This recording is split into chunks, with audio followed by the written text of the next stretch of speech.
प्रथमो हनुमा द्वितीयो भीम एव च पूर्णप्रज्ञस्तृतीयस्तु भगवत्कार्यसाधकः आपादमौलिपर्यन्तं गुरूणाम् आकृतिं स्मरेत् तेन विघ्नाः प्रणश्यन्ति सिद्ध्यन्ति च मनोरथाः श्रीगुरुभ्यो नमः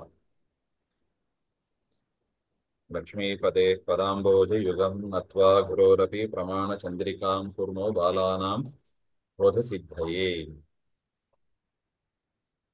ಇವತ್ತು ಅತಾತ್ವಿಕ ಯೋಗಿ ಜ್ಞಾನಂ ಹಾಗೆ ಅಂತ ನಾವು ನೋಡಬೇಕು. ನಾವು ಯಾವುದು ನೋಡಿದ್ದೀವಿ? ಈಶ್ವರ ಜ್ಞಾನ, ಲಕ್ಷ್ಮೀ ಜ್ಞಾನ, ಋಜುಯೋಗಿ ಜ್ಞಾನ, ತಾತ್ವಿಕ ಯೋಗಿ ಜ್ಞಾನ ಅಂತ 4 ಕ್ಯಾಟಗರಿ ನೋಡಿದ್ದೀವಿ. ಇನ್ನು 2 ಕ್ಯಾಟಗರಿ ಇದೆ, ಅತಾತ್ವಿಕ ಯೋಗಿ ಜ್ಞಾನ, ಅಯೋಗಿಕ ಜ್ಞಾನ ಹಾಗೆ ಅಂತ.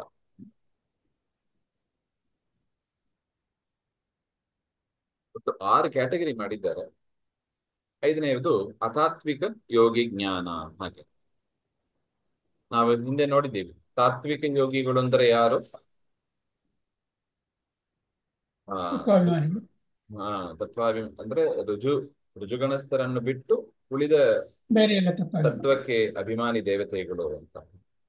ಇನ್ನು ಅತಾತ್ವಿಕ ಯೋಗಿಗಳು ಅಂದ್ರೆ ಯಾರು ಅದನ್ನ ಮೊದಲು ಹೇಳ್ತಾ ಇದ್ದಾರೆ. ಋಜು ತಾತ್ವಿಕ ವ್ಯತಿರಿಕ್ತ, ಋಜುಗಣಕ್ಕೆ ಸೇರಿದವರು, ತಾತ್ವಿಕ ಗಣಕ್ಕೆ ಸೇರಿದ ದೇವತೆಗಳು, ಇವರನ್ನು ಬಿಟ್ಟು ಉಳಿದ ದೇವ ಋಷ್ಯಾದಯ, ದೇವತೆಗಳು ಋಷಿಗಳು ಅಂತ ಯೋಗಿಗಳು ಅತಾತ್ವಿಕ ಹಾಗಂತ. ಋಜು ತಾತ್ವಿಕ ವ್ಯತಿರಿಕ್ತ, ವ್ಯತಿರಿಕ್ತ ಅಂದ್ರೆ ಅವರಿಗಿಂತ ಭಿನ್ನರಾದವರು. ಅವರನ್ನು ಬಿಟ್ಟು ಅಂತ ಅರ್ಥ, ಅವರಿಗಿಂತ ಭಿನ್ನರಾದವರು. ಋಜು ತಾತ್ವಿಕ ವ್ಯತಿರಿಕ್ತ ದೇವ ಋಷ್ಯಾದಯ, ದೇವತೆಗಳು ಋಷಿಗಳು ಇವರೇ ಮೊದಲಾದವರು, ಗಂಧರ್ವರು ಇತ್ಯಾದಿಗಳು ಇಟ್ಕೋಬೇಕು. ಅಂತ ಯೋಗಿಗಳನ್ನ, ಯೋಗಿ ಅಂದ್ರೆ ಏನ್ ನೋಡಿದ್ದೀವಿ ನಾವು? ಯೋಗಿ ಯೋಗ ಉಳ್ಳವರು. ಯೋಗ ಅಂದ್ರೆ ಭಕ್ತಿ ಅಂತ ಅರ್ಥ. ಯೋಗ ಅಂದ್ರೆ ಪರಮಾತ್ಮನಲ್ಲಿ ಭಕ್ತಿ ಅಂತ ಅರ್ಥ. ಅದರಿಂದ ಅಸುರರನ್ನೆಲ್ಲ ನಾವಿಲ್ಲಿ ಸೇರ್ಸ್ಕೊಳ್ಳಿಕ್ ಬರೋದಿಲ್ಲ, ಅವರಿಗೆ ದೇವತೆಗಳಲ್ಲಿ ಭಕ್ತಿಯೇ ಇರೋದಿಲ್ಲ. ಅದರಿಂದ ಯೋಗಿಗಳು ಅತಾತ್ವಿಕರು ಅಂತ ಅರ್ಥ. ಇಷ್ಟು ಅತಾತ್ವಿಕರ ಲಕ್ಷಣವನ್ನು ಹೇಳಿ ಇನ್ನು ಮುಂದೆ ಆ ಅತಾತ್ವಿಕ ಯೋಗಿ ಜ್ಞಾನ ಅದರ ಲಕ್ಷಣ ಏನು ಹಾಗೆ ಅಂತ ನೋಡಿದಾಗ, ಸಾದಿತ್ವೇ ಸತಿ, ಸಾದಿ ಅಂದ್ರೆ ಬಿಗಿನಿಂಗ್, ಸಾದಿತ್ವೇ ಸತಿ ಈಶ್ವರಾದನ್ಯತ್ರ ಅಲ್ಪಜ್ಞಾನಯುಕ್ತಂ ಜ್ಞಾನಂ ಅತಾತ್ವಿಕ ಯೋಗಿ ಜ್ಞಾನಂ ಅಂತ ಅರ್ಥ. ಸಾದಿಯಾಗಿದ್ದು ಈಶ್ವರನನ್ನು ಬಿಟ್ಟು ಬೇರೆ ವಿಷಯದಲ್ಲಿ, ಜೀವ ಜಡ ವಿಷಯದಲ್ಲಿ, ಜಗತ್ತಿನ ವಿಷಯದಲ್ಲಿ ಅಲ್ಪ ಜ್ಞಾನ ಉಳ್ಳವರು ಅಂತ ಅರ್ಥ. ಅಂದ್ರೆ ತಾತ್ವಿಕ ಯೋಗಿಗಳಷ್ಟು ಜ್ಞಾನ ಇಲ್ಲ, ಅವರಿಗಿಂತ ಕೂಡ ಕಡಿಮೆಯಾದ ಜ್ಞಾನ ಅಂತ ಅರ್ಥ. ಈಶ್ವರಾದ ಅನ್ಯತ್ರ, ಅಥವಾ ಇಲ್ಲಿ ಅಲ್ಪ ಅಜ್ಞಾನಯುಕ್ತಂ ಅಂತ ಕೂಡ ಪದಚ್ಛೇದ ಮಾಡಿದ್ದಾರೆ. ಅಲ್ಪ ಅಜ್ಞಾನಯುಕ್ತಂ, ಅಲ್ಪ ಜ್ಞಾನಯುಕ್ತಂ ಅಂತ ಇವರು ಕೊಟ್ಟಿದ್ದಾರೆ, ಅಲ್ಪ ಅಜ್ಞಾನಯುಕ್ತಂ ಅಂತ ಮಾಡಿದ್ದಾರೆ. ಜ್ಞಾನಂ ಅತಾತ್ವಿಕ ಯೋಗಿ ಜ್ಞಾನಂ ಅಂತ ಅರ್ಥ. ಇಲ್ಲಿ ಮತ್ತೆ ದಲಕೃತ್ಯ ಮಾಡ್ತಾರೆ, ಜ್ಞಾನಂ ಅತಾತ್ವಿಕ ಯೋಗಿ ಜ್ಞಾನಂ ಹಾಗಂತ ಅಷ್ಟೇ ಲಕ್ಷಣ ಹೇಳಿದ್ರೆ. ಅತಾತ್ವಿಕ ಯೋಗಿಗಳು ಅಂದ್ರೆ ಅತಾತ್ವಿಕ ಯೋಗಿ ಜ್ಞಾನ ಅಂದ್ರೆ ಬರೀ ಜ್ಞಾನ ಅಂತ ಅಷ್ಟೇ ಹೇಳಿದರೆ, ಜ್ಞಾನಂ ಅತಾತ್ವಿಕ ಯೋಗಿ ಜ್ಞಾನಂ ಇತ್ಯುಕ್ತೆ ಈಶ್ವರ ಜ್ಞಾನೇ ಅತಿವ್ಯಾಪ್ತಿ. ಈಶ್ವರ ಜ್ಞಾನದಲ್ಲಿ ಅತಿವ್ಯಾಪ್ತಿ ಬಂತು. ಯಾಕೆ? ಈಶ್ವರನ ಜ್ಞಾನವೂ ಕೂಡ ಜ್ಞಾನವೇ ಆಗಿದೆ, ಅದರಿಂದ ಈಶ್ವರ ಜ್ಞಾನದಲ್ಲಿ ಅತಿವ್ಯಾಪ್ತಿ ಬಂತು. ಅದನ್ನ ಹೊರತುಪಡಿಸುವುದಕ್ಕಾಗಿ ನೋಡಿ, ಲಕ್ಷಣ ಹೇಳುವಾಗ ನಾವು ಹಿಂದೆ ನೋಡಿದ್ದೀವಿ, ಅಸಾಧಾರಣ ಧರ್ಮವಾಗಿ ಇರಬೇಕು. ಲಕ್ಷ್ಯದಲ್ಲಿ ಮಾತ್ರ ಇರಬೇಕು, ಲಕ್ಷ್ಯದಲ್ಲಿ ಎಲ್ಲ ಕಡೆ ಇರಬೇಕು. ಆ ಲಕ್ಷ್ಯ ಬಿಟ್ಟು ಬೇರೆ ಕಡೆ ಇರಬಾರ್ದು. ಅದು ಅಸಂಭವ ಅಂತನೋ, ಅದು ಇಂಪಾಸಿಬಲ್ ಅಂತನೋ ಆಗಬಾರ್ದು. ಆ ತರ ಲಕ್ಷಣವನ್ನು ಹೇಳಬೇಕು ಅಂತ ಹಿಂದೆ ನೋಡಿದ್ದೀವಿ.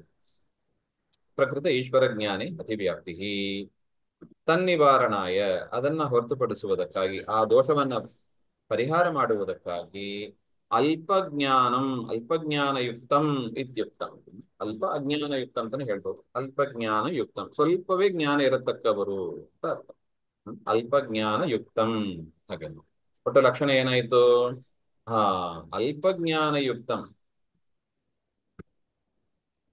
ಅಲ್ಪಜ್ಞಾನಯುಕ್ತಂ ಜ್ಞಾನಂ ಅತಾತ್ವಿಕ ಯೋಗಿ ಜ್ಞಾನಂ. ಅಂದ್ರೆ ಸ್ವಲ್ಪ ಜ್ಞಾನ ಉಳ್ಳವರು ಅಂತ ಆಯ್ತು. ತಾವತ್ಯುಕ್ತೆ ಅಯೋಗಿ ಜ್ಞಾನಿ ಅತಿ ವ್ಯಾಪ್ತಿ. ಮುಂದೆ ಹೇಳಿಕ್ಕಿದ್ದಾರೆ ಅಯೋಗಿ ಜ್ಞಾನಗಳು ಹಾಗೆ. ಅಯೋಗಿ ಜ್ಞಾನಗಳು ಕೂಡ ಏನು, ಅವರು ಕೂಡ ಅಲ್ಪ ಜ್ಞಾನ ಉಳ್ಳವರೇ. ವ್ಯಕ್ತಿ ಆಗ್ಬಿಡಿ. ಹಾ, ಆದ್ರೆ ಅಲ್ಪ ಅಜ್ಞಾನ ಉಳ್ಳವರು ಅಂತಾನೆ ಹೇಳ್ಬೋದು. ಅಲ್ಲಿ ಅತಿ ವ್ಯಾಪ್ತಿ ಬಂತು, ಅಲ್ಲೂ ಬರಬಾರ್ದು. ಅದರಿಂದ ಹಾ, ಅಯೋಗಿ ಜ್ಞಾನಿ ಅತಿ ವ್ಯಾಪ್ತಿ ಅಥವಾ ಅಲ್ಪಯೇತಿ.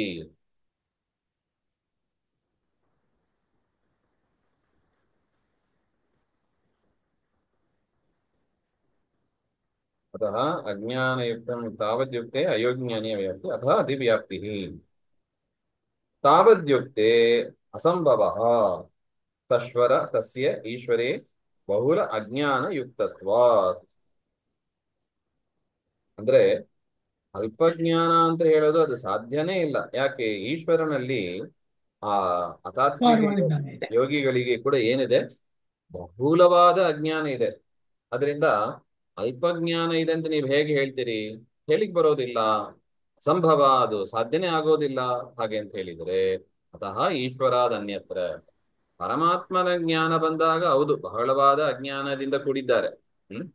ಅದರಿಂದ ಅದರಿಂದಲೇ ಹೇಳಿದ್ದು ಅಲ್ಪ ಅಜ್ಞಾನಯುಕ್ತಂ ಇಂತಿದ್ರೆ ಚೆನ್ನಾಗಿರ್ತಿತ್ತು.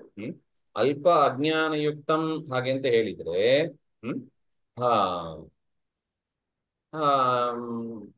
ಆ, ಅಸಂಭವ ದೋಷ ಬಂತು. ಅದರಿಂದಲೇ ಏನ್ ಮಾಡಿದ್ರು? ಹಾ, ಈಶ್ವರಾದನ್ಯತ್ರ ಅಂತ ಹೇಳ್ತಾರೆ. ಈಶ್ವರಾದನ್ಯತ್ರ ಅಂತ ಹೇಳಿದ್ರೆ ಪರಮಾತ್ಮನನ್ನ ಬಿಟ್ಟು ಬೇರೆಯವರ ವಿಷಯದಲ್ಲಿ ಅಲ್ಪ ಜ್ಞಾನ ಉಳ್ಳವರು. ಪರಮಾತ್ಮನ ವಿಷಯದಲ್ಲೂ ಕೂಡ ಅಲ್ಪ ಜ್ಞಾನ ಉಳ್ಳವರು ಅಂತ ಹೇಳಿದ್ರೆ ಹಾ, ತಾತ್ವಿಕ ಯೋಗಿಗಳು ಕೂಡ ಹಾಗೆ ಇದ್ದಾರೆ, ಅಲ್ಪ ಜ್ಞಾನ ಉಳ್ಳವರೇ ಆಗಿದ್ದಾರೆ. ಲಕ್ಷ್ಮೀದೇವಿಯೂ ಅಷ್ಟೇ ಅಲ್ಪ ಜ್ಞಾನ ಉಳ್ಳವರೇ ಆಗಿದ್ದಾರೆ. ಅದರಿಂದ ಈಶ್ವರಾದ ಅನ್ಯತ್ರ, ಪರಮಾತ್ಮನನ್ನ ಬಿಟ್ಟು ಉಳಿದ ವಿಚಾರದಲ್ಲೂ ಕೂಡ ಹ್ಮ್ ಆಲೋಚನೆ ಅಲ್ಪ ಜ್ಞಾನ. ಮಾಡಿದರೂ ಅಷ್ಟೇ, ಅನಾಲೋಚನೆ ಮಾಡಿದರೆ ಎಂಥ ಅವಸ್ಥೆಯಲ್ಲೂ ಕೂಡ ಅವರಿಗೆ ಏನಿರುತ್ತದೆ? ಹಾ, ಅಲ್ಪ ಜ್ಞಾನ. ಬಹಳವಾದ ಅಜ್ಞಾನದಿಂದಲೇ ಇರ್ತಾರೆ ಅಂತ. ಅಷ್ಟೇ ಹೇಳಿದರೆ ತಾವದ್ಯುಕ್ತೆ ತಾತ್ವಿಕ ಯೋಗಿ ಜ್ಞಾನೇ ಅತಿವ್ಯಾಪ್ತಿ. ತಾತ್ವಿಕ ಯೋಗಿ ಜ್ಞಾನಿಗಳಿಗೂ ಕೂಡ ಏನಿರುತ್ತದೆ? ಪರಮಾತ್ಮನ ಅಲ್ಪ ಜ್ಞಾನ. ವಿಷಯದಲ್ಲಿ ಬಹಳ ಅಜ್ಞಾನ ಅಲ್ಪ ಇದೆ. ಜ್ಞಾನ. ಲೋಕದಲ್ಲೂ ಕೂಡ ಅಲ್ಪ ಜ್ಞಾನ ಇದ್ದೇ ಇದೆ ಹಾಗೆ ಅಂತ ಹೇಳಿದರೆ, ಅತಃ ಸಾಧಿತ್ವೇ ಸತಿ ಅಂತ ಹೇಳಿದರು. ಹಾ ಹಾ ತಾತ್ವಿಕ ಯೋಗಿಗಳಿಗೆ ಅನಾದಿಯಿಂದ ಜ್ಞಾನ ಇದೆ, ಅನಾದಿತ್ವೇ ಸತಿ ಅಂತ ನಾವು ನೋಡಿದ್ದೇವೆ ಹಿಂದೆ. ಆದರೆ ಅತಾತ್ವಿಕ ಯೋಗಿಗಳಿಗೆ ಹಾಗಿಲ್ಲ, ಸಾಧಿತ್ವೇ.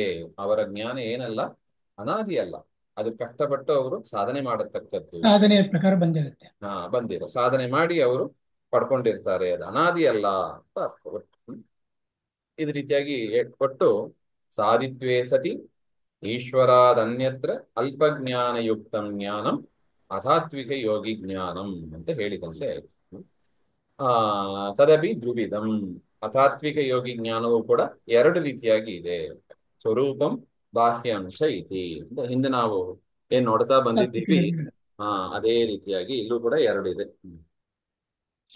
ಯಾಥಾರ್ಥ್ಯ ನಿಯಮಾದಿ ಪೂರ್ವವತ್ ಹಾಗೆ ಅಂತ ಹೇಳಿದ್ದಾರೆ.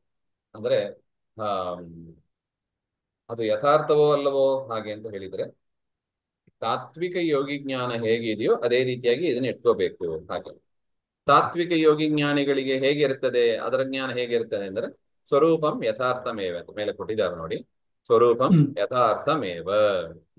ಅವರ ಅತಾತ್ವಿಕ ಯೋಗಿಗಳ ಜ್ಞಾನ ಸ್ವರೂಪ ಜ್ಞಾನ ಅದು ಕೂಡ ಯಥಾರ್ಥವೇ ಆಗಿರುತ್ತೆ, ನಿಯಮೇನ ಯಥಾರ್ಥವೇ ಆಗಿರುತ್ತದೆ. ಅಂದ್ರೆ ಸ್ವರೂಪದಲ್ಲಿ ಅವರು ಪದಾರ್ಥ ಹೇಗಿದೆಯೋ ಹಾಗೆ ಅದರ ಜ್ಞಾನವನ್ನ ಗ್ರಹಿಸ್ತಾರೆ ಹಾಗಂತ ಅರ್ಥ.